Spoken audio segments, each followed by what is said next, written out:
읽겠습니다.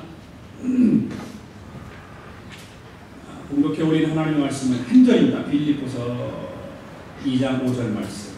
같이 읽어볼까요? 같이 시작. 너희 안에 이 마음을 품으라. 곧 그리스도 예수의 마음이니. 다시 한번 읽습니다. 시작. 너희 안에 이 마음을 품으라. 곧 그리스도 예수의 마음이니. 아멘.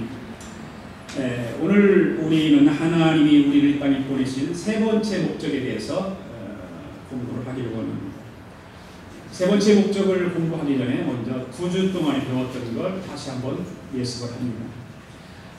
하나님을 첫 번째 우리의 목적은 하나님을 기쁘시게 하는 거예요. 하나님을 기쁘시게 하는 건데, 하나님을 기쁘시게 하는 것은 뭐라고 그랬습니까? 바로 예배다 그랬습니다. 예배다 이렇게 말씀을 했고요. 그 다음에 예배는 보는 것이 아니라 예배는 드리는 것이다. 예배는 전인격적인 반응이다 이렇게 말씀을 했고요. 예배는 하나님의 축복의 통로다. 그래서 첫 번째 우리의 목적은 하나님을 기쁘시게 하는 건데 예배다. 그 다음에 지난주일날 공부했던 것, 우리는 하나님의 가족의 일원이 되는 것이다. 가족의 일원이 되기 위해서 우리는 어떻게 해야 되냐? 하나님의 가족으로 먼저 태어나는 것이라고 했습니다. 그 다음에 두 번째는 하나님의 가족은 교제가 있어야 된다. 그리고 진정한 교제는 무엇을 기대합니까? 진실을 기대하게 되고요. 진정한 교제를 통해서 사람들은 서로 의존한다고 했습니다. 그 다음에 진정한 교제를 통해서 사람들은 서로 공감한다. 이렇게 말씀을 드렸고요. 진정한 교제를 통해서 사람들은 서로 자비를 경험하는 것이죠. 이것이 하나님의 가족의 일원이 되기 위해서 이런 일들을 하나님 교제를 통해서 이런 것을 이루게 하는 것이죠. 그 다음에 하나님의 가족의 일원이 되는 것은 세 번째로 하나님의 가족은 서로가 보호해야 된다고 했습니다. 보호해야 된다. 그래서 서로의 차이보다는 무엇을 공유하는 것을 초점을 맞춰야 되고, 그렇잖아요. 하나님의 가족은 차이를 자꾸 만드는 것이 아니라 공유하는 거예요. 비판하기보다는 서로 격려하는 것입니다. 그 다음에 험담을 귀담아 듣지 말아야 되고, 그 다음에 갈등을 해결하는 방법을 배워야 되는 것이죠. 이렇게 두 번째까지 지난주일까지 공부를 했습니다. 오늘은 하나님의 목적을 이루어드리는 삶, 내 인생의 세 번째 목적, 예수님을 닮아가는 것. 내 인생의 세 번째 목적, 제가 하면 여러분들 그 밑에 걸 큰 소리로 하시기 바랍니다. 내 인생의 세 번째 목적, 예수님을 닮아가는 것. 더 큰 소리로 시작. 예수님을 닮아가는 것. 아멘.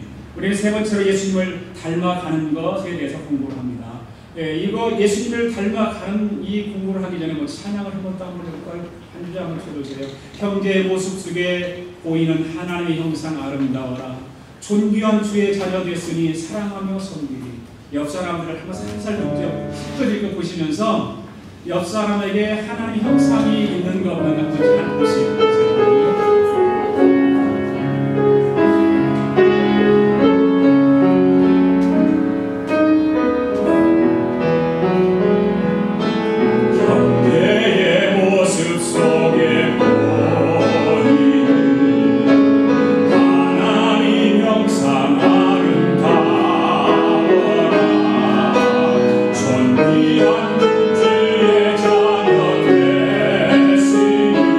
God.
아멘. 이 찬양 가운데 보면 우리 얼굴에 하나님 형상이 있다고 이렇게 찬양을 하고 있습니다. 우리 얼굴에 하나님의 형상이 있습니다. 여러분이 스스로 여러분의 얼굴을 한번 상상을 하면서 내 얼굴에 하나님의 형상이 있는가 돌아볼 수 있기를 바랍니다. 그래서 창세기 말씀에 보면 하나님은 우리를 창조하실 때 누구의 형상으로 창조하셨다고 말씀했냐면 하나님의 형상으로 창조하셨다 그렇게 말씀하고 있습니다. 같이 읽겠습니다. 시작. 하나님이 자기 형상 곧 하나님의 형상대로 사람을 창조하시되 남자와 여자를 창조하시고 분명하게 말씀하고 있습니다. 하나님의 형상대로 우리 사람을 만드셨는데 남자와 여자를 같이 만드셨다 말씀하고 있습니다. 바로 인간과 동물의 차원이 다른 것은 뭐냐면 인간은 영적인 존재가 아니지만 사람은 영적인 존재라는 사실입니다. 왜 그렇습니까? 바로 하나님의 형상으로 창조되었기 때문에 그렇습니다. 그 이유는 인간 안에는 하나님의 형상이 분명하게 있다고 말씀하고 있기 때문에 그렇습니다. 하나님이 창조하실 때부터 동물과 다르게 하나님의 형상을 우리 안에 넣어주셨습니다. 그래서 하나님의 형상입니다. 우리가 하나님의 자녀들을 보면서 그렇잖아요. 우리의 자녀들을 보십시오. 우리의 자녀를 볼 때에 깜짝 놀랄 때가 있어요. 왜 놀랄 때가 있냐면 너무나 나하고 똑같이 비슷해. 그럴 때 우리는 놀라잖아. 이야 어쩌면 그렇게 너는 나하고 이렇게 똑같이 생겼냐. 그러면 기뻐요 안 기뻐요? 기쁘지요. 나하고 똑같이 생기면 기쁜 거예요. 하물며 하나님께서 우리를 만드셨을 때에 똑같이 형상을 만들어 놓으셨어요. 그런데 다른 모습을 우리가 가지고 살아간다고 해보세요. 그러면 하나님 기뻐하실까요? 그렇지 않지요. 네. 우리 옆 사람에게 축복하시면서 한번 말씀해 보세요. 당신의 삶 속에서 하나님의 모습을 보기를 원합니다. 시작. 당신의 삶 속에서 하나님의 모습을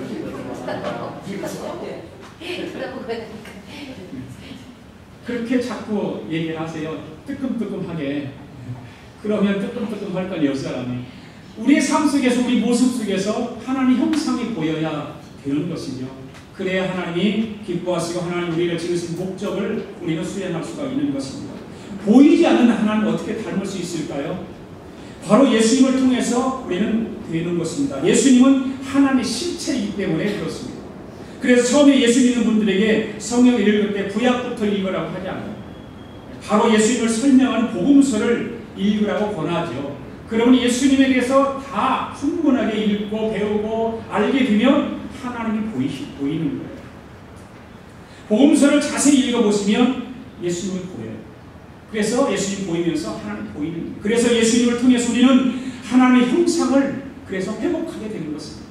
죄로 인해서 하나님의 형상을 잃어버렸던 것이 이제는 예수를 믿고 하나님의 말씀을 묵상하고 예수님을 통해서 우리는 하나님의 형상을 회복하게 되는 것입니다. 따라서 합시다. 예수님을 보면 하나님이 보인다.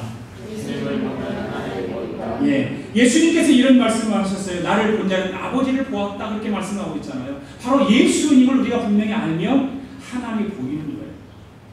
오늘 본문 말씀 다시 한번 읽어본다면 너희 안에 이 마음을 품으라 곧 그리스도 예수의 마음입니다. 바로 그리스도 예수의 마음을 품으라고 말씀하고 있습니다. 저와 여러분이 꼭 닮아야 하는 대상이 있다면 바로 예수 그리스도를 닮는 것입니다. 아멘. 하나님은 우리 인간들에게 당신을 닮은 사람들이 되기를 원하십니다. 그래서 예배소서 4장 24절에서 이렇게 말씀하고 있습니다. 읽습니다. 시작. 너희는 유혹의 욕심을 따라 썩어져가는 구습을 따르는 옛사람을 벗어버리고 오직 너희의 심령이 새롭게 되어 하나님을 따라 의와 진리와 거룩함으로 지으심을 받은 새 사람을 입으라. 아멘. 이 말씀 가운데서 우리는 세 가지 책임을 발견하게 됩니다. 첫째, 우리는 옛 태도를 버려야 된다. 그렇게 말씀하고 있죠. 옛사람을 벗어버려라. 옛사람을 벗어버려라. 욕심을 따라, 너 유혹의 욕심을 따라 썩어져가는 구습을 쫓는 옛사람을 벗어버려라. 옛 태도를 버려야 돼요. 우리는 예수님을 닮아가기 위해서는 이런 옛 삶을 버려야 돼요.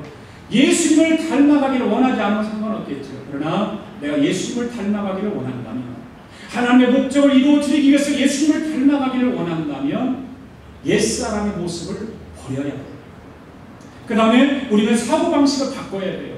잘못된 사고방식들, 그러잖아요. 오직 너희 심령이 새롭게 되어 그러잖아요. 새롭게 되었어요. 이제는 우리는 새롭게 된 사람들 아닙니까? 새롭게 태어난 사람들입니다.